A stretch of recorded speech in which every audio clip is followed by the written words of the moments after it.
Smoking causes cancer. Smoking kills. புகைப்பிடித்தல் புற்றுநோயை உண்டாக்கும் மற்றும் உயிரை கொல்லும். Consumption of alcohol is injurious to health. மது அருந்துதல் உடல் நலத்திற்கு கேடு விளைவிக்கும். Be safe, don't drink and drive. பாதுகாப்பாக இருப்பீர், மது அருந்துவிட்டு வாகனம் ஓட்டாதீர்.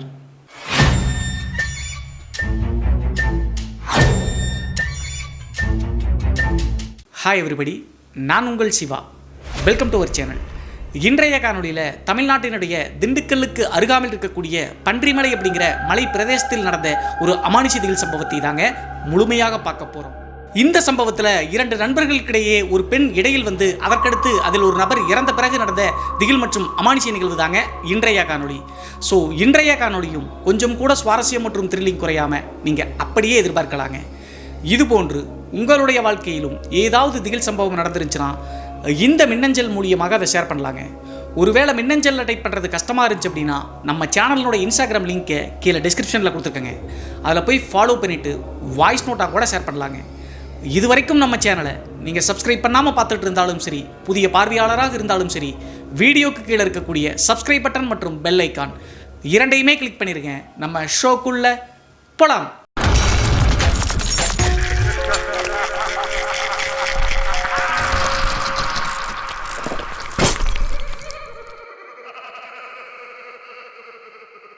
இந்த சம்பவம் நான் ஏற்கனவே சொன்ன மாதிரி திண்டுக்கல்லுக்கு அருகாமல் இருக்கக்கூடிய பன்றிமலை அப்படிங்கிற பகுதியில் 1998 காலகட்டத்தில் நடந்த திகில் நிகழ்வு தாங்க இந்த நிகழ்வு.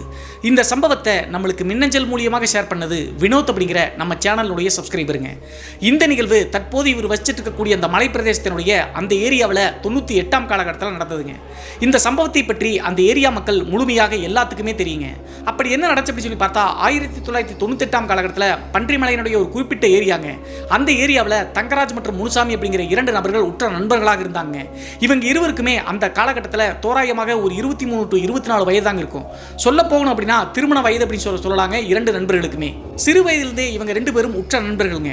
அதற்கு முக்கியமான காரணம் இவங்க இருவருடைய தோட்டமும் பக்கத்தில் தாங்க. ஒரு வேலி மட்டும் தாங்க இடையில இருக்கு.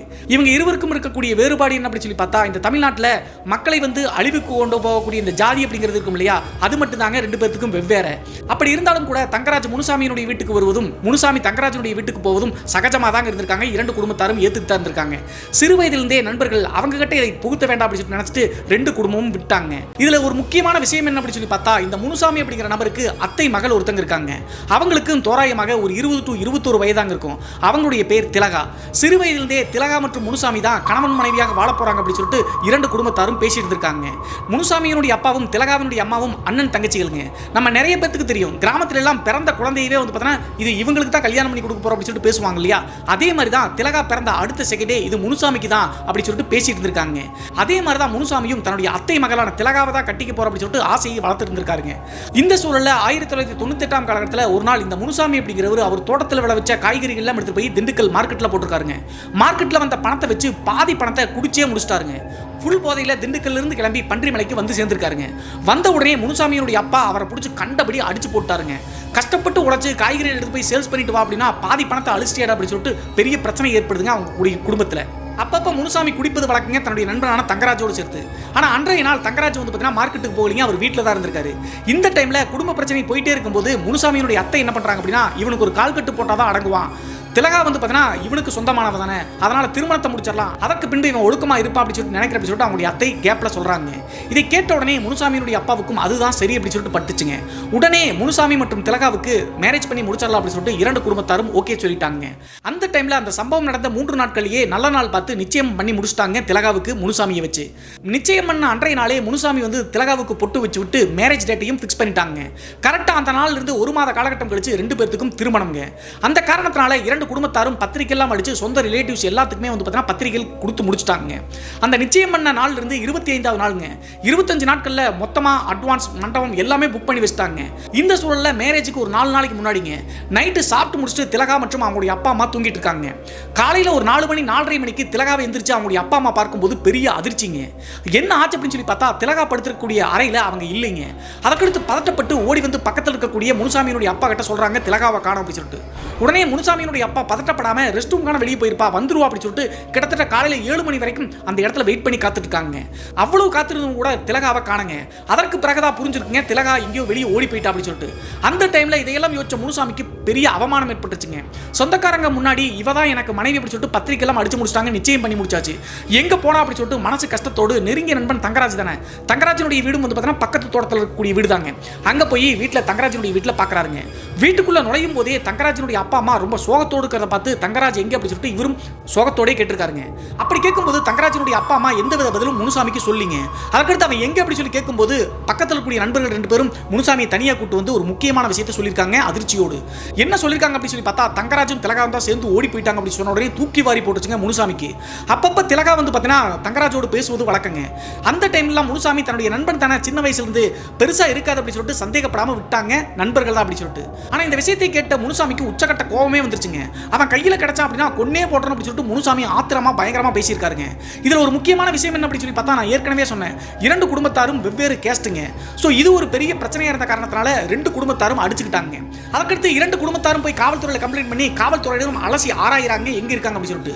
கிட்டத்தட்ட 20 நாட்கள் ஆகியும் கூட திலகா மற்றும் தங்கராஜ் எங்க இருக்காங்க அப்படி சொல்லிட்டு காவல்துறையினராலும் கூட கண்டுபிடிக்கவே முடியலைங்க. 98ஆம் காலகட்டத்தில் அந்த செல்போன் வசதி கிடையாது இல்லையா, ஸோ அதனால கண்டுபிடிக்கிறது பெரிய டாஸ்கா இருந்துச்சுங்க. 20 நாள் கழிச்சு அந்த வழக்கம் வந்து பார்த்தீங்கன்னா அப்படியே ஓய்வாயிருச்சுங்க. முனுசாமி தன்னுடைய வாழ்க்கையே இப்படி ஆயிடுச்சு, அவ்வளோதான் கல்யாணம் பண்ணிக்கிட்டு அப்படி சொல்லிட்டு சிறு வயதுலேருந்து நினைச்சமே இப்படி துரோகம் பண்ணிட்டாலே அப்படி சொல்லிட்டு நினைச்சு பயங்கரமா குடிச்சிட்டே வீட்டில் இருந்திருக்காருங்க. திலகாவை கூட்டிட்டு ஓடின தங்கராஜ் 20 நாள் கழிச்சு தான் அந்த மலைக்கு ஒரு நாள் ஃபுல் போதையில மேலே வந்திருக்காருங்க. மேலே வந்துட்டு தங்கராஜுக்கு உற்ற நண்பர்கள் இருப்பாங்க இல்லையா, முனுசாமிக்கு இல்லாம அந்த நண்பர்கள்ட்ட பயங்கரமா அழுது புலம்பிருக்காருங்க. அவ தான் என்னை வற்புறுத்தி கூட்டிட்டு போனா, நான் வரல அப்படின்னா விஷம் குடிச்சிடும் சொல்லிட்டு மிரட்டின காரணத்தினால தான் நான் போனேன்டா அப்படி சொல்லிட்டு இப்படி நண்பர்கள்ட்ட சொல்றாங்க. அதற்கடுத்து இந்த விஷயம் முனுசாமியினுடைய குடும்பத்தார் அப்புறம் தங்கராஜினுடைய குடும்பத்தாருக்கும் தெரிஞ்சு உடனே தங்கராஜினுடைய ரிலேட்டிவ்ஸ் எல்லாம் ஒன்னா கூட்டிட்டாங்க. நான் ஏற்கனவே சொன்ன மாதிரி இது ஜாதி சண்டை ஆயிரக்கூடாது அப்படி சொல்லிட்டு தெரிஞ்சுக்கிட்டு தங்கராஜினுடைய அப்பா அம்மா எல்லாம் ஒன்று சேர்ந்து கூட்டமா பெரியவங்க முன்னாடி ஒரு பஞ்சாயத்து கட்டுறாங்க. அந்த பஞ்சாயத்துல மறுபடியும் தங்கராஜ் என்ன சொல்றாரு அப்படின்னு சொல்லி பார்த்தா, நானா விரும்பி போகல, அவதான் என்ன கம்பல் பண்ணி கூட்டிட்டு போனா, வீட்டுல சும்மா இருந்த என்னையே நீ வரல அப்படின்னா நான் வெஸ்ட குடிச்சிருவோம் அப்படி சொல்லிட்டு வீட்டுக்கே வந்து பிரச்சனை பண்ணா, என் அம்மா அப்பா தூங்கிட்டு இருந்தாங்க, வேற வழி இல்லாம பயந்து போய் தான் நான் ஓடுனேன் அப்படி சொல்லி சொல்றாங்க. இப்படி சொன்ன உடனே முனுசாமி தரப்புக்கு பயங்கர ஆத்திரம் ஏற்பட்டுருச்சுங்க. கூட்டிட்டு போனது மட்டும் இல்லாம மொத்தத்தையும் அந்த பெண் மேலேயே பழி போடுறான்னு அப்படி சொல்லிட்டு அவங்களை அடிக்க பாஞ்சிருக்காங்க. ஒரு வழியாக பெரியவங்க எல்லாம் தடுத்து இப்போது அந்த பொண்ணு எங்க இருக்கா அப்படி சொல்லி கேட்கும்போது மதுரையில ஒரு ஹோட்டல்ல வச்சிருக்கோம், அங்கதான் இருக்கா, நான் கல்யாணத்துக்கு தேவையான பொருட்கள் எல்லாம் வாங்கிட்டு வர அப்படி சொன்ன காரணத்துல தான் விட்டா, இல்லைன்னா என்ன விட்டுருக்கவே மாட்டா, 20 நாளும் அவதான் என்னை கஸ்டடியில் வச்சிருந்தா அப்படி சொல்லிட்டு மறுபடியும் இப்படியே தான் சொல்றாரு. சரின்னு சொல்லிட்டு ஃபர்ஸ்ட் வந்து திலகாவை கூட்டு வந்து பேசிக்கலாம்னு சொல்லிட்டு நேரா பெரியவங்க எல்லாமே மதுரையில் இருக்கக்கூடிய அந்த ஹோட்டலுக்கு போறாங்க. அங்க போய் பார்க்கும்போது தங்கராஜ் சொன்ன மாதிரியே அந்த ஹோட்டல்ல பயங்கரமா அழுதுட்டு இருக்காங்க திலகா. அதற்கடுத்து பெரியவங்க எல்லாம் சமாதானப்படுத்தி பன்றிமலைக்கு கூட்டிட்டு வர்றாங்க. திலகா மதுரையிலிருந்து கிளம்பி இந்த பன்றிமலைக்கு வந்து கீழே காலை வைக்கவே விரும்பலீங்க. இவ்வளவு அவமானம் ஏற்பட்டுச்சு அப்படின்னு சொல்லிட்டு பயங்கரமா புழுங்கி அழுகுறாங்க. அவங்களுக்கு பேச கூட தெம்பில்லைங்க. தான் பண்ணது பெரிய தவறு அப்படி சொல்லிட்டு திலகாவுக்கே புரிஞ்சிச்சுங்க. பெரும்பாலும் இந்த மாதிரி சிச்சுவேஷன் இருக்கும்போது பெண்கள் பேச மாட்டாங்க, எல்லா பழியும் நம்ம மேல தான் விடும் அப்படின்னு சொல்லிட்டு அவங்களுக்கு தெரியும். அதே மாதிரி பஞ்சாயத்துல எடுத்து போய் திலகாவை நிக்க வச்சு என்னமா ஆச்சு சொல்லி கேட்கும்போது திலகா பேசவே மாட்டேங்கிறாங்க. முனுசாமியும் அடிக்கிறாரு, அவங்களுடைய அத்தை மாமன் எல்லாரும் அடிக்கிறாங்க. எவ்வளவு அடிச்சும் கூட எதுவுமே பேசாம உம்முனே இருந்திருக்காங்க அழுதுகிட்டே. அந்த டைம்ல பஞ்சாயத்தாருக்கு முன்னாடி எப்படி சொன்னாரோ அதே மாதிரி திலகாவுக்கு முன்னாடியும் அப்படியே சொல்றாருங்க. இவதான் என்ன வற்புறுத்தி கூட்டிட்டு போனா, நீ வரல அப்படின்னா நான் செத்துருவேன் அப்படி சொன்னா, விஷம் குடிச்சிருவேன், உண்மையிலதான் பழி விழுது அப்படி சொல்லிட்டு மிரட்டின காரணத்தால நான் போனேன் அப்படி சொல்லிட்டு கொஞ்சம் கூட நாக்கு கூசாம இப்படி சொல்றாருங்க. இதை கேட்ட உடனே திலகா மயக்கம் போட்டு பொத்துன்னு கீழே விழுந்துட்டாங்க. சொன்னது எல்லாமே பொய்யாட்டுங்க. நீங்க இந்த வீடியோவை தொடர்ந்து பாருங்க புரியும். அதற்கடுத்து அந்த பெண்ணை சமாதானப்படுத்தி தண்ணியை தெளிச்சு எழுப்பும் போது ஒரு வார்த்தை கூட அந்த பெண் அதுக்கு மேல பேச விரும்பலீங்க. என்ன பேசினாலும் திலகா தரப்புல இருந்து சரி அப்படின்னு சொல்லிட்டு யாரும் சொல்ல மாட்டாங்க. அதற்கடுத்து பயங்கரமா அழுதுகிட்டு நான் தெரியாம தப்பு பண்ணிட்டேன் அப்படின்னு சொல்லிட்டு அவங்களே பழி ஏத்துக்கிட்டாங்க. வேற வழி இல்ல, தங்கராஜ் தான் இப்படி திரும்பி பேசுறாரு. அதற்கு பிறகு முனுசாமி கிட்ட இப்ப என்னப்பா பண்ணணும் அப்படின்னு சொல்லி கேட்கும்போது அவங்களுடைய அத்தை மாமனுடைய முகத்தை பார்த்து பயங்கரமா அவருக்கு பாவம் ஏற்பட்டுச்சுங்க. சிறு வயதிலிருந்தே அவதான் எனக்கு மனைவின்னு சொல்லிட்டாங்க, என் அத்தை மாமா முகத்துக்காக நான் அவளை கல்யாணம் பண்ணிக்கிறேன் அப்படின்னு சொல்லிட்டு முனுசாமி மறுபடியும் அக்செப்ட் பண்ணிட்டாருங்க. அதே நேரத்தில் முனுசாமியினுடைய அப்பா அம்மாவும் ஒத்துக்கிட்டாங்க. என்னதான் இருந்தாலும் அத்தை மகள், இதற்கு மேல வேற யாரும் அவளை திருமணம் பண்ணிக்க மாட்டாங்க அப்படின்னு சொல்லி நினைச்சுதான் 2 தரப்பும் அக்செப்ட் பண்ணிட்டாங்க. அப்போது தங்கராஜ பஞ்சாயத்தார் முன்னிலையில் என்ன சொல்லியிருக்காங்க அப்படின்னு சொல்லி பார்த்தா, அவங்களுடைய அப்பா அம்மா இங்கே இருந்துக்கலாம், ஏன்னா முனுசாமியினுடைய தோட்டத்துக்கு பக்கத்துல தான். இந்த பையன் கிட்டத்தட்ட ஒரு 6 மாசம் 1 வருஷத்துக்காவது இங்க இருக்கக்கூடாது, ஏன்னா அவங்க கல்யாணம் பண்ணி கணவன் மனைவியாக நல்லா வாழணும் அப்படின்னா கண்ணு முன்னாடி இவன் தெரிஞ்சா அப்படின்னா அவங்களுக்கு தான் கஷ்டம் அப்படின்னு சொன்ன காரணத்தால தங்கராஜனுடைய அப்பா அம்மா அதை அக்செப்ட் பண்ணிட்டாங்க. மதுரையில தங்கராஜனுடைய பெரியப்பா பொண்ணு ஒருத்தங்க இருக்காங்க, அக்கான்னு சொல்லலாம் தங்கராஜுக்கு. அவங்களுடைய வீட்டில் போய் விடுற அப்படின்னு சொல்லிட்டு தங்கராஜா அப்போதே மதுரைக்கு மறுபடியும் ரிட்டர்ன் அனுப்பிட்டாங்க. அதற்கு பிறகு முனுசாமியினுடைய தோட்டத்துக்கு பக்கத்துல தானே தங்கராஜனுடைய தோட்டம் இருக்கு, அவங்களுடைய அப்பா அம்மா அங்கேயே தான் இருந்திருக்காங்க. பெரும்பாலும் இந்த மலை பிரதேசங்கள் எல்லாம் அந்த தோட்டங்கள் எல்லாமே எக்ரிமெண்ட் மாதிரிலாம் பத்திரமெல்லாம் பதிய மாட்டாங்க, அது ஏதோ படின்னு சொல்லுவாங்க, எழுதி கொடுக்கறதா அந்த மாதிரி மெத்தடில் தான் வச்சிருப்பாங்க. கடைசியாக தங்கராஜை வந்து மதுரைக்கு அனுப்பி வச்சுட்டு பஞ்சாயத்தார் முன்னிலையில் இந்த முனுசாமி மற்றும் திலகாவினுடைய திருமணம் நடக்குதுங்க. சிம்பிளாக ஒரு கோயிலில். அப்போதும் வந்து பார்த்தீங்கன்னா தயக்கத்தோடு தான் திலகாவினுடைய கழுத்தில் தாலி கட்டிட்டாருங்க தன்னுடைய அத்தை மாமனுடைய முகத்தை பார்த்து. அதற்கு பிறகு கல்யாணமாகி கிட்டத்தட்ட 1 மாத காலகட்டம் முனுசாமி வந்து ஏறெடுத்தும் கூட தன்னுடைய மனைவியான திலகா கிட்ட பேசவே இல்லைங்க. 1 மாத காலகட்டம் கழிச்சு ஒரு நாள் முனுசாமி அவருடைய வீட்டில் இருக்கும்போது திலகா வந்து அழுதுகிட்டே முனுசாமி வந்து கட்டி பிடிச்சிட்டாங்க. நான் செஞ்சது பெரிய தப்பு தான், அவன் சொன்ன மாதிரி எல்லாம் நடக்கல, அவன் தான் என்னை கம்பல் பண்ணி கூட்டிட்டு போனான், என்னை இப்படி ஏமாத்திட்டான், இப்படி தெரிஞ்சிருந்துச்சு அப்படின்னா நான் அவன் கூட போயிருக்கவே மாட்டேன், உண்மையிலேயே சின்ன வயதுலேருந்தே உண்மையில தான் பாசம் வச்சேன், என் மனசை மாத்தினதே அவன் தான், அவன் சொல்வது எல்லாமே பொய் அப்படின்னு சொல்லியிருக்காங்க. இதை கேட்ட உடனே முனுசாமி என்னதான் இருந்தாலும் அது அத்தை மகள், சின்ன வயதுலேருந்தே வளர்ந்த விதம்லாம் தெரியும். ஸோ அப்போதே அவருடைய மனசில் தன்னுடைய அத்தை மகள் சொல்வது தான் சரி, தங்கராஜ் தான் ஏமாற்றி தன்னுடைய அத்தை மகளை கூட்டிகிட்டு போயிருக்காங்க அப்படின்னு சொல்லிட்டு மனசில் நினச்சிட்டு தன்னுடைய மனைவியாக ஏற்றுக்கிட்டாருங்க. அதற்கு பிறகு கிட்டத்தட்ட ஒரு 6 மாத 7 மாத காலகட்டம் கணவன் மனைவியாக நல்லா சந்தோஷமாக தாங்க முனுசாமி மற்றும் திலகா வாழ்ந்தாங்க. நான் ஏற்கனவே சொன்ன மாதிரி தங்கராஜனுடைய தோட்டத்துக்கு பக்கத்தில் தான் இவங்களுடைய தோட்டம். வெள்ளாமை செஞ்சு அங்கே இருக்கக்கூடிய காய்கறிகளும் எடுத்துட்டு பார்க்கவே முடியாத ஆச்சரியப்படுற அளவுக்கு கணவன் மனைவியாக வாழ்ந்தாங்க. அதற்கு பிறகு தான் இவங்களுடைய வாழ்க்கையில் பிரச்சனையே வர ஆரம்பிச்சுங்க. நான் ஏற்கனவே சொன்ன மாதிரி இந்த சம்பவம் நடக்கும்போது பெரியவங்க ஒரு 6 மாத காலகட்டம் தங்கராஜ் வந்து வெளியூர் இருக்குன்னு சொன்னாங்க இல்லையா, 6 மாதம் 7 மாத காலகட்டம் முடிச்சு. அதற்கடுத்து தன்னுடைய மகன் அங்கேயே இருக்க முடியாது அப்படின்னு நினைச்சிட்டு தங்கராஜ் வந்து பார்த்தீங்கன்னா திரும்ப ரிட்டர்ன் பன்றிமலைக்கே வர்றாருங்க. வந்ததுக்கு பிறகு தங்கராஜனுடைய முகத்தை பார்த்த முனுசாமிக்கு பயங்கர ஆத்திரம் வந்துருச்சுங்க. அவரை ஸ்கிப் பண்ணி ஒதுக்கிட்டே போறாருங்க. அது மட்டும் இல்லாமல் தன்னுடைய அத்தை மகளான திலகாவோடு நல்லா வாழ்ந்துட்டு இருக்காரு. இனிமேல் நம்ம தான் இறங்கி போகணும், அவங்ககிட்ட நம்ம வம்பு வச்சுக்க வேண்டாம் அப்படின்னு சொல்லிட்டு நினைச்சிட்டு அவருடைய புத்தியே இதாக அப்படின்னு சொல்லி நினைச்சிட்டு பெருசுபடுத்தாம விட்டுட்டு இருந்தாருங்க. ஆனால் அதற்கடுத்து தான் தங்கராஜ் மறுபடியும் ஒரு பிரச்சனையை கிளப்ப ஆரம்பிச்சாருங்க. என்ன பண்ணார் அப்படின்னு சொல்லி பார்த்தா அவரும் கொஞ்சம் குடிக்க அடிமையான நபர் தாங்க. பன்றிமலைக்கு திரும்ப வந்த தங்கராஜ் அப்படிங்கிறவர் அவருடைய தோட்டத்தினுடைய காய்கறிகளை அடிக்கடி எடுத்துட்டு போய் திண்டுக்கல் மார்க்கெட்டில் போட்டு திரும்பி ரிட்டர்ன் வருவாருங்க.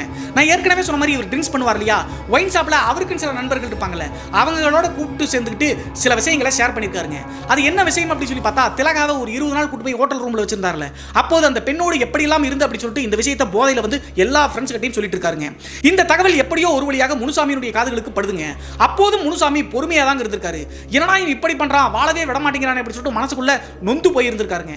இந்த டைம் தான் இந்த நிகழ்வுகள் அப்படியே நடந்துட்டு இருக்கும்போது ஒரு நாள் எப்போதும் போல இந்த முனுசாமி அப்படிங்கிறவர் அவருடைய தோட்டத்தில் கூடிய காய்கறிகள் போய் திண்டுக்கல் மார்க்கெட்டில் போட்டு டாஸ்மாக்ல போய் சரக்கு அடிக்கலாம்னு சொல்லிட்டு அடிச்சிட்டு இருக்காருங்க.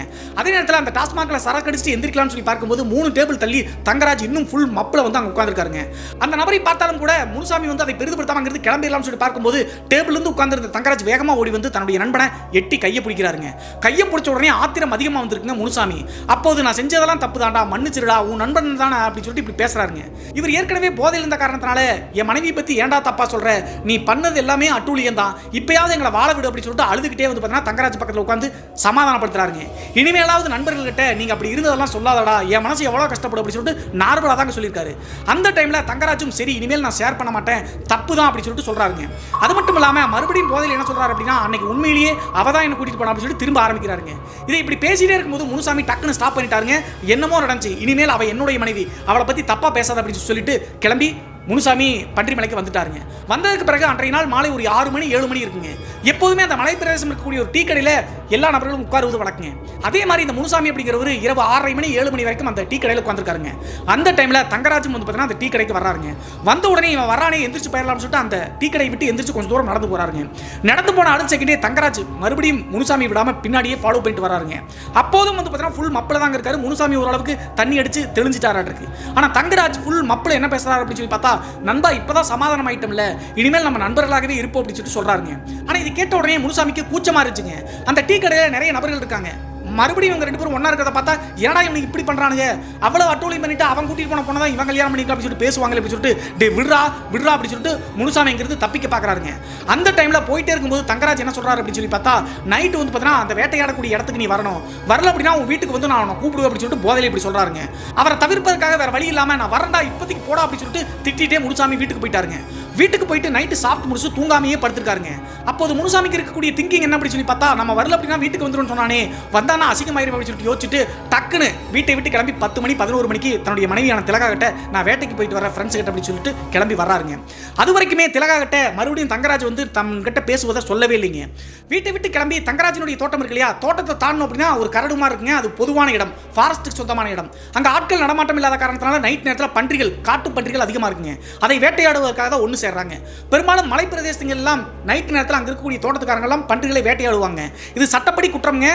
ஃபாரஸ்ட் ஆஃபீஸர்ஸ் பார்த்தாங்கன்னா பெரிய பிரச்சனை ஆயிரும். ஆனால் 98ஆம் காலகட்டத்தில் இது இப்படி சகஜமாக தான் நடந்துச்சாட்டுங்க. இப்போதும் நிறைய மலை பிரதேசங்கள் இது நடக்க வாய்ப்பு இருக்குன்னு தான் நினைக்கிறேன். ஸோ அதற்கடுத்து வீட்டை விட்டு கிளம்பி முனுசாமியினுடைய தோட்டம், அதற்கடுத்து தங்கராஜனுடைய தோட்டத்தை தாண்டணும் அப்படின்னு அந்த கரடு இருக்கு இல்லையா, அந்த இடத்துல போய் நின்று பார்க்குறாருங்க.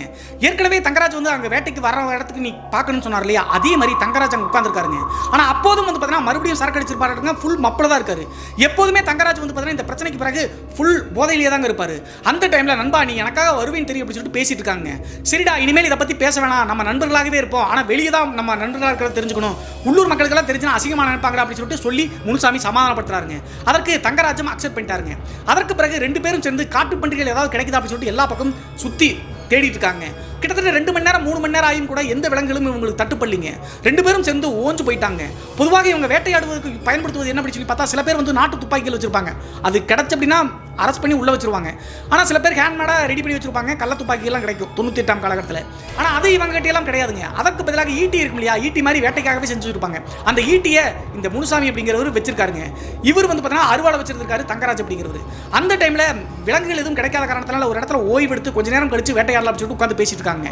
அப்போது நல்லா பேசி இந்த தங்கராஜ் திடீர்னு ஒரு தப்பான விஷயத்தை முனுசாமி கிட்ட பேச ஆரம்பிக்கிறாருங்க. அப்போது தங்கராஜ் என்ன பண்ணிருக்காரு அப்படின்னு சொல்லி பார்த்தா, அந்த ஹோட்டல் ரூம்ல 20 நாள் திலகாவோட இருந்தார் இல்லையா, அங்க நடந்த விஷயங்கள் அனைத்தையும் கொஞ்சம் கூட நாக்கு கூசாம கணவனாக இருக்கக்கூடிய முனுசாமி கிட்டயே சொல்றாருங்க. உன் மனைவி அப்படி இப்படி அப்படி சொல்லிட்டு இதை சொல்ல சொல்ல ஆத்திரம் தாங்க முடியாம வேட்டைக்கு வச்சிருந்த ஈட்டி இருச்சு இல்லையா, அதை எடுத்து ஒரே குத்துங்க கழுத்திலேயே குத்திட்டாரு தங்கராஜ். குத்துன அடுத்த செகண்டே அப்படியே உயிரை விட்டு கீழே சாஞ்சிட்டாருங்க. அப்படி இறந்த பிறகும் கூட முனுசாமிக்கு ஆத்திரம் அடங்கவே இல்லைங்க. உருட்டுக்கட்டை எடுத்து 4 பேர் 5 பேர் சேர்த்து அடிச்சு கொண்டா எப்படி இருக்கும், அந்த மாதிரி அடையாள மாதிரி உருவாக்கிடலாம் அப்படின்னு சொல்லிட்டு உருட்டுக்கட்டை எடுத்து அடிச்சு ஒரு புதற்குள்ள தூக்கி போட்டு திரும்பி வீட்டுக்கு வந்துட்டாருங்க. அதே நேரத்தில் இந்த முனுசாமி அப்படிங்கிறவர் அந்த ஆதாரங்கள் எல்லாத்தையுமே அழிச்சிட்டார் அப்படின்னு சொல்லிட்டு அந்த உள்ளூர் மக்கள் சொல்றாங்க. உண்மையா பொய்யா அப்படின்னு சொல்லி தெரியல. வீட்டுக்கு வந்து சேர்ந்துட்டாருங்க. நான் ஏற்கனவே சொன்ன மாதிரி இவர் அடிச்சு கொண்டு தூக்கி போட்ட இடம் வந்து பார்த்தீங்கன்னா ஃபாரஸ்ட்டுக்கு சொந்தமான இடமே, ஆட்கள் யாருமே போக மாட்டாங்க. அந்த மாதிரி இருக்கக்கூடிய காரணத்தினால 4 நாள் 5 நாள் சேர்த்து தங்கராஜனுடைய அப்பா அம்மா தேடுறாங்க அவன் எங்க போனா அப்படின்னு சொல்லிட்டு. ஏற்கனவே ஒரு குடிபோதை இருக்கக்கூடிய காரணத்தினால எங்கேயாவது விழுந்து கிடப்பா அப்படின்னு சொல்லி 4 நாள் 5 நாள் விட்டுட்டாங்க. ஒரு வார காலகட்டம் கழிச்சு கொஞ்சம் கொஞ்சமா பிணவாடை அடிக்கிற மாதிரி அடிக்க ஆரம்பிக்குதுங்க தங்கராஜனுடைய தோட்டத்துக்கும் முனுசாமியினுடைய தோட்டத்துக்கும். அதற்கடுத்து ஃபாரஸ்ட் ஆஃபீஸர்ஸ்க்கு இன்ஃபார்ம் பண்ணி காவல்துறையினரும் வந்துட்டாங்க. வந்து பார்க்கும்போது அழுகிய நிலையில இந்த தங்கராஜனுடைய உடம்பை எடுக்கிறாங்க. அதற்கு பிறகு இவர் யாரால கொலை செய்யப்பட்டிருப்பாங்க அப்படின்னு சொல்லிட்டு காவல்துறையினர் விசாரிக்கும் போது எல்லாருமே முனுசாமியை தாங்க கை காமிக்கிறாங்க. ஏற்கனவே இந்த பிரச்சனை வேற 6 மாதம் 7 மாத காலகட்டத்துக்கு முன்னாடி நடந்திருக்கு. முனுசாமியை அரெஸ்ட் பண்ணி எடுத்து போய் உள்ள வச்சுட்டாங்க.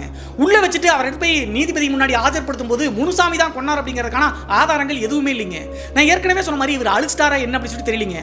இப்போ நான் சொல்லக்கூடிய தகவல்கள் எல்லாமே அந்த உள்ளூர் மக்கள் சொல்லக்கூடிய தகவல் தாங்க, இதுதான் நடந்திருக்க மாட்டிருக்கு. ஆனால் ஆதாரங்கள் இல்லாத காரணத்தினால கேஸ் வந்து நிக்கலைங்க. ஒரு 3 மாத காலகட்டத்தில் வெளியே வந்துட்டாருங்க இந்த முனுசாமி அப்படிங்கிறவர். அதே நேரத்தில் இறந்து போன தங்கராஜனுடைய உடலை உடற்கூறாய்வு பண்ணிட்டு அவருடைய தோட்டம் இருக்கு இல்லையா, தோட்டத்திலேயே ஒரு சமாதி மாதிரி அடையாளத்துக்காக அவங்க அப்பா அம்மா அமைச்சு முடிச்சிட்டாங்க. அதற்கு பிறகு ஒரு 10 நாள் 20 நாள் கூட அந்த தோட்டத்தில் அவங்க யாரால இருக்க முடியலீங்க. தன்னுடைய மகனுடைய ஞாபகமாகவே இருக்கு அப்படின்னு சொல்லிட்டு நினைச்சிட்டு மதுரையில் அவங்களுடைய பெரியப்பா பொண்ணு இருக்காங்கன்னு சொல்லியா, அங்கேயே வாடகைக்கு வீடு எடுத்து அங்கேயே போயிடலாம், இங்கே இருக்க வேண்டாம்னு சொல்லிட்டு தங்கராஜனுடைய தோட்டத்தை குத்தகைக்கு விட்டாங்க. வேறொரு நபருக்கு, திண்டுக்கல் இருக்கக்கூடிய ஏதோ ஒரு குடும்பத்துக்கு விட்டாங்க. முனுசாமி அந்த வழக்கிலிருந்து விடுபட்டு 3 மாத காலகட்டம் கழிச்சு திரும்பி வரும்போது தங்கராஜனுடைய குடும்பமே அங்கே இல்லைங்க. அந்த தோட்டத்தை வேற ஒருத்தவங்க குத்தகைக்காக வாங்கியிருக்காங்களே. அது மட்டும் இல்லாமல் தங்கராஜ் இறந்ததை நினைச்சு திலகாவுக்கு ஒரு துளி கண்ணீர் கூட வரலீங்க.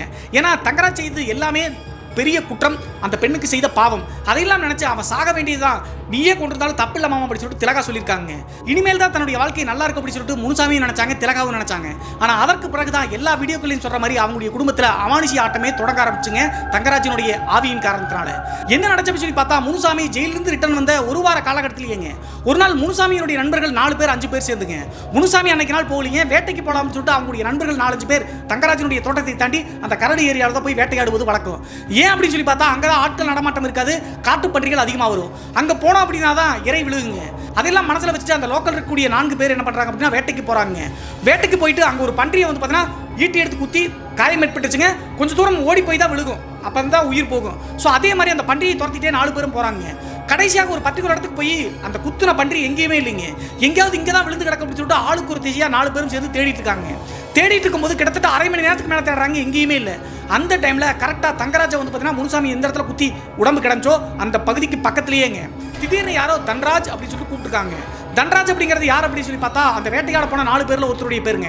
அவருடைய பேரை தன்ராஜ் அப்படின்னு சொல்லிட்டு யாரோ கூப்பிட்ட காரணத்தினால டக்குன்னு திரும்பி பார்க்குறாங்க. திரும்பி பார்க்கும்போது யாருமே இல்லைங்க. அதற்கடுத்து அவருக்கு மட்டும் இல்லைங்க, சுற்றி இருக்கக்கூடிய 4 பேருடைய பேரை சொல்லி யாரோ கூப்பிட்ட மாதிரி தான் அந்த திசையை நோக்கி கரெக்டாக போகிறாங்க.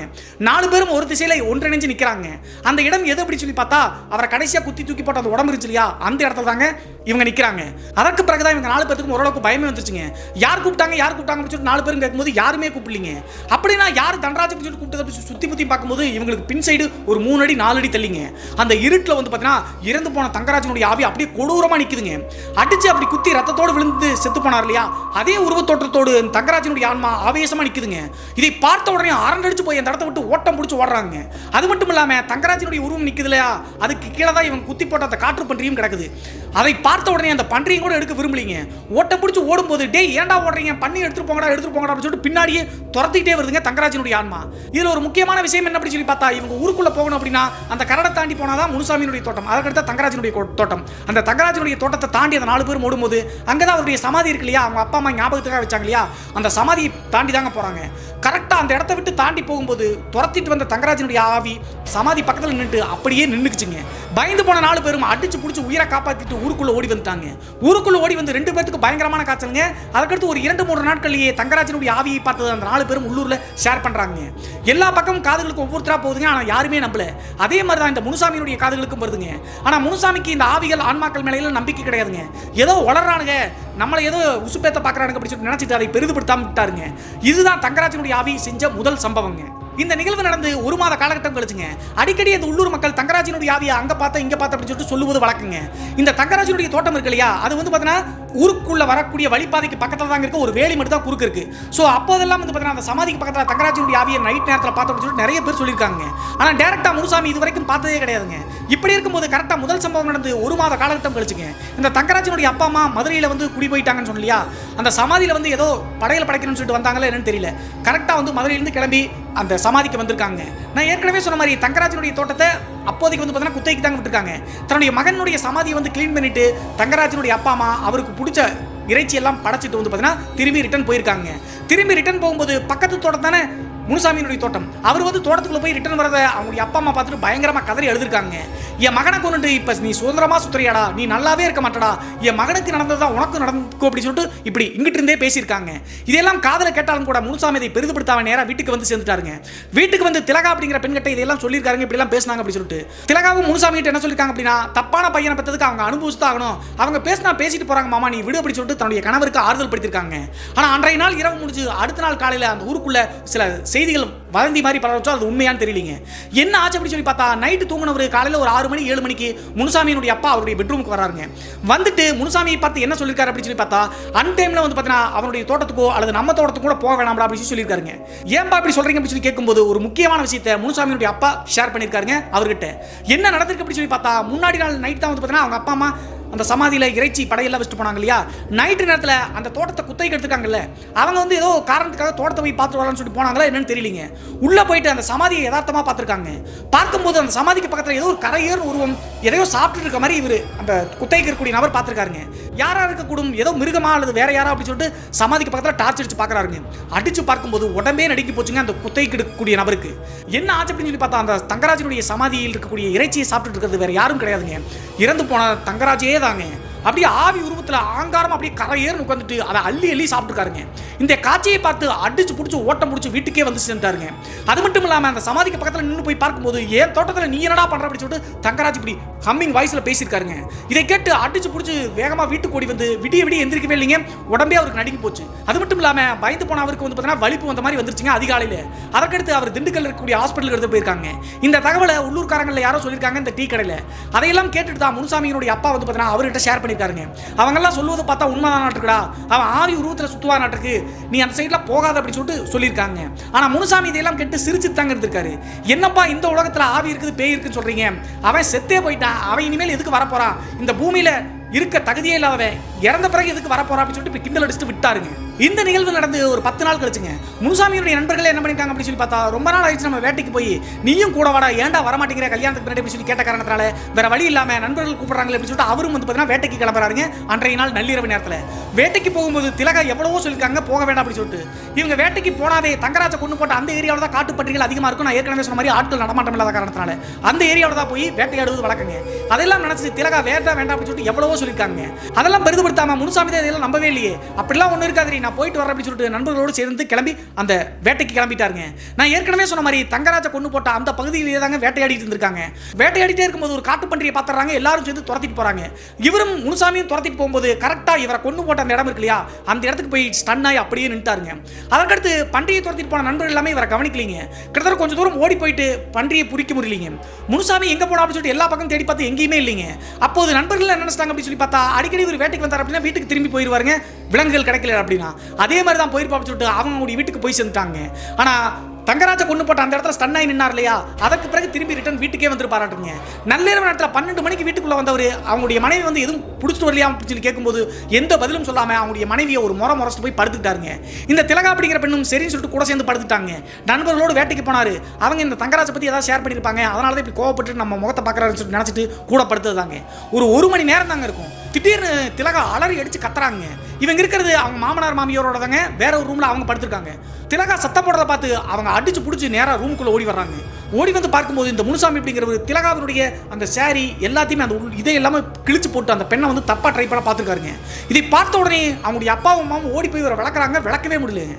அது மட்டும் இல்லாம அவருடைய முடி எல்லாமே கருமுடி எல்லாமே மேலே போயிடுச்சுங்க, வெள்ளை அடிச்ச மாதிரி இருக்கு. ஆங்காரமா கத்துறாருங்க, நீ சந்தோஷமா இருக்கியாடி நான் செத்ததுக்கு பிறகு அப்படி சொல்லிட்டு பேசுறத பார்த்து முனுசாமியினுடைய அப்பாவுக்கு தூக்கி வாரி போட்டுச்சுங்க. அவருக்கு ஏற்கனவே இந்த சந்தேகம் இருந்துச்சுங்க, தன்னுடைய மகனை கொள்வதற்காக இந்த ஆன்மா இப்படி சுத்து அப்படி சொல்லிட்டு. உடனே திலகா கிட்ட அம்மா அவன் தான் வந்திருக்கா அப்படி சொல்லிட்டு அப்போதே வந்து பார்த்தீங்கன்னா அவங்களுடைய சித்தப்பா பெரியப்பாவெல்லாம் கூப்பிட்டு திலகாவுடைய அப்பா அம்மா எல்லாத்தையும் கூப்பிட்டு ஒரு காரை பிடிச்சிட்டு திண்டுக்கலை தாண்டோம்னா மதுரை பாண்டி முனி கோயிலுக்கு போயிடலாம், அங்கே தான் பேய் விட்டு வழக்கம் பிடிச்சிட்டு அங்கே அடிச்சு பிடிச்சி போயிட்டாங்க. கோயிலுக்கு போகிற வரைக்கும் இந்த முனுசாமியை கட்டுப்படுத்தவே முடியலைங்க. அதற்கடுத்து கோயிலுக்கு போய் ஒரு வழியாக அந்த ரிச்சுவல் பண்ணக்கூடிய பூசாரிகளாம் வந்து சாட்டை அடிச்சு உட்கார வைக்கிறாங்க. உட்கார வச்சு அடிச்சுக்கிட்டே வித்தியாசமாக கத்துறாருங்க, ஊன்னு கத்துறாரு, நான் எப்படி உழையிடும் அந்த மாதிரி சத்தம் போடுறாரு. கடைசியாக பாண்டி முனீஸ்வரனுடைய அருளால் கட்டுப்படுத்தி உட்கார வச்சுட்டாங்க. பாண்டி முனீஸ்வரன் கோயிலை பற்றி ஒரு தனியாக ஒரு வீடியோவே போட்டிருங்க, நீங்கள் பாருங்க, ரொம்ப த்ரில்லிங்காக இருக்கும். அது மட்டும் இல்லாமல் அங்கே ரொம்ப சிறப்பே வந்து பார்த்தீங்கன்னா பேய் விட்டுவதாங்க. அங்கே உள்ளே போனோம் அப்படின்னா நார்மல் மனுஷங்கள்லாம் பயந்து போன மனுஷங்களும் இருக்கவே முடியாதுங்க. இங்கே ஒரு சைடு பேய் ஓட்டிட்டு இருப்பாங்க, அங்கிட்ட ஒரு சைடு பேய் ஓட்டிட்டு இருப்பாங்க. உழவ சத்தம் போடுவாங்க இல்லையா, அந்த மாதிரி உழவ சத்தம் போட்டுட்டு பெண்கள்லாம் சுற்றுவாங்க பேய் பிடிச்சவங்கலாம். ஸோ அந்த மாதிரி அந்த ஏரியாவே வந்து பார்த்தீங்கன்னா பயங்கர விசித்திரமாக இருக்குங்க. இது எல்லாத்தையுமே கட்டுப்படுத்தக்கூடிய அரசன் தாங்க இந்த பாண்டி முனீஸ்வரன். அந்த கோவிலுக்கு இவங்களுக்கு ஏற்கனவே தெரிஞ்ச காரணத்தினால கூட்டிட்டு போய் உட்கார வச்சு எல்லா பூஜைகளையும் பண்ணுறாங்க. பூஜை பண்ணி கடைசியாக ஒரு வழியாக முனுசாமியினுடைய உடம்புல இருக்கக்கூடிய அந்த தங்கராஜனுடைய ஆன்மாவை விடுவிச்சு அங்கேயே பாண்டி முனீஸ்வரன் கோயிலில் மறுபடியும் அந்த ஆன்மாவுக்கு வந்து பார்த்தீங்கன்னா வேற ஒருத்தரையெல்லாம் ஆக்குப்பை பண்ண முடியாதுங்க, மோட்சத்துக்கு அனுப்புகிற மாதிரி மரத்தில் வச்சு அடித்து வேற எங்கேயும் தப்பிக்க முடியாத அளவு பண்ணிடுவாங்க. அதே மாதிரி முனுசாமியினுடைய உடம்புல இருக்கக்கூடிய தங்கராஜனுடைய ஆன்மாவை பிரித்து எடுத்து போய் மரத்தில் அடித்து வந்து பார்த்தீங்கன்னா அங்கேயே கட்டுப்படுத்தி வச்சுட்டாங்க. அதற்கு பிறகு முனுசாமியை திண்டுக்கல் இருக்கக்கூடிய ஒரு சொந்தக்காரருடைய வீட்டிலேயே வந்து பார்த்தீங்கன்னா கிட்டத்தட்ட 1 மாத காலகட்டம் திலகா மற்றும் முனுசாமி அங்கேயே தான் இருந்திருக்காங்க. 1 மாத காலகட்டம் கழிச்சு எந்த வித பிரச்சனையும் இல்லை அப்படின்னு தெரிஞ்ச பிறகு தான் பன்றிமலைக்கு கூட்டு வந்திருக்காங்க. பன்றிமலைக்கு வந்த பிறகு அதற்கடுத்து இறந்து போன தங்கராஜனுடைய ஆன்மா எந்த பிரச்சனையும் முனுசாமியோ அல்லது திலகாவையோ பண்ணலீங்க. ஆனால் இப்போதும் கூட இந்த சம்பவத்தை பற்றி அந்த உள்ளூர் மக்கள்கிட்ட பேசணும் அப்படின்னா தங்கராஜனுடைய ஆவியை பற்றி அடிக்கடி சொல்லுவாங்க. உண்மையா பொய்யா அப்படி சொல்லி தெரியலீங்க. நான் ஏற்கனவே சொன்ன மாதிரி தங்கராஜை புதைச்ச அந்த சமாதி ரோட்டுக்கு பக்கத்தில் தான் இருக்குன்னு சொல்லி அவங்க தோட்டத்தில் அந்த சமாதியில் அடிக்கடி தங்கராஜனுடைய ஆன்மாவை பார்த்த அப்படின்னு சொல்லிட்டு உள்ளூர் மக்கள் இப்போது வரைக்கும் 98ஆம் காலகட்டத்தில் நடந்தது 28 வருஷங்கள் ஆண்டும் கூட இப்போதும் தங்கராஜனுடைய ஆன்மாவை பார்த்த அப்படின்னு சொல்லிட்டு பெரியவங்களாம் சொல்லுவது வழக்கமாங்க. அது உண்மையா பொய்யா அப்படி சொல்லி தெரியலீங்க. ஏன்னா பாண்டி முனீஸ்வரன் கோயிலில் அங்கே அடைச்சிட்டாங்க, எப்படி வந்துச்சு அல்லது பிரம்மையில் சொல்கிறாங்களா அப்படின்னு சொல்லி தெரியலீங்க. இந்த சம்பவம் 1998ஆம் காலகட்டத்தில் நாங்கள் இருக்கிற ஏரியாவில் நடந்தது பிரதர். இப்போது வந்து பார்த்தீங்கன்னா அந்த முனுசாமி மற்றும் திலகா இங்கே இல்லையாங்க, எங்கேயோ வேற பக்கம் குடியேறி போயிட்டாங்க சிட்டிக்கு. இந்த சம்பவத்தெல்லாம் நிறைய பேர் பேசக்கூடிய காரணத்தினால இந்த சம்பவத்தை பற்றி உங்களுடைய கருத்து என்ன அப்படி சொல்லிட்டு மறக்காம கமெண்ட் பாக்ஸில் கமெண்ட் பண்ணுங்க. இது போன்று உங்களுடைய வாழ்க்கையிலும் ஏதாவது திகில் சம்பவம் நடந்துருச்சுன்னா இந்த மின்னஞ்சல் மூலியமாக அதை ஷேர் பண்ணலாங்க. ஒருவேளை மின்னஞ்சலில் டைப் பண்ணுறது கஷ்டமாக இருந்துச்சு அப்படின்னா நம்ம சேனலுடைய இன்ஸ்டாகிராம் லிங்க்கை கீழே டிஸ்கிரிப்ஷனில் கொடுத்துருக்கேங்க, அதில் போய் ஃபாலோ பண்ணிவிட்டு வாய்ஸ் நோட்டாக கூட ஷேர் பண்ணலாங்க. மீண்டும் ஒரு த்ரில்லிங்கான அமானுஷ எபிசோடுடன் உங்களை சந்திக்கும் வரை நான் உங்கள் சிவா.